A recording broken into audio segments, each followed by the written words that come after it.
સુરતમાં ખટોદરા પંચશીલ નગર ખાતે હત્યાનો બનાવ સામે આવ્યો છે. બનાવની વાત કરીએ, પુત્ર દ્વારા માતાની હત્યા કરવામાં આવી છે. બનાવની જાણ થતાં જ ખટોદરા એસીપી પીઆઈ સહિતના અધિકારીઓ દોડી આવ્યા હતા. સુરતમાં 24 કલાકમાં બીજી હત્યાનો બનાવ સામે આવ્યો છે. ખટોદરા પંચશીલ નગરમાં પુત્રએ 85 વર્ષીય બંગાળી માતાની હત્યા કરી છે. કિચનમાં મૂકેલ દસ્તો લઈ માથામાં મારી પુત્ર દ્વારા માતાની હત્યા કરવામાં આવી છે.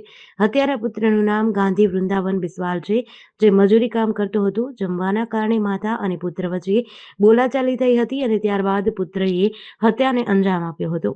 खटोदरा पुलिस स्टेशन के पंचशील विस्तार में एक 85 ईयर की लेडी हैं, बंगाली, वाइफ ऑफ वृंदावन विस्वाल। ये मूल रूप से गंजाम जिला उड़ीसा का रहने वाली हैं और यहाँ पे अपने बेटे और बहू के साथ रहती थी। और इनके बेटे ने ही अभी शाम को जो दस्ता होता है किचन में काम करने वाला, उससे इनके सिर में मारा और वहीं पे इनके घर में इनकी डेथ हो गई। यहीं पे ये रहती है। इनके बेटे का नाम गांधी वृंदावन विस्वाल है। ये लगभग 40 से 50 साल की उम्र का है और यहाँ पे मजदूरी का काम करता है। उसके घर वाले भी यहीं पे मजदूरी का काम करती है। शाम को जो आरोपी है उसकी वाइफ वो बाहर काम पे गई हुई थी। आरोपी और उसकी मदर दोनों घर पे थे और खाने को लेके उनके आपस में कहा सुनी हुई और दस्ता सिर में मार दिए। उनकी ऑन द स्पॉट डेथ हो गई। अभी डेड बॉडी को हॉस्पिटल में शिफ्ट किया जा रहा है, पीएम करवाएंगे। आरोपी को अभी पुलिस ने डिटेन किया है और उससे पूछताछ चल रही है। जीडीसी न्यूज સાથે સુનિલ ગાંજાવાલા, સુરત।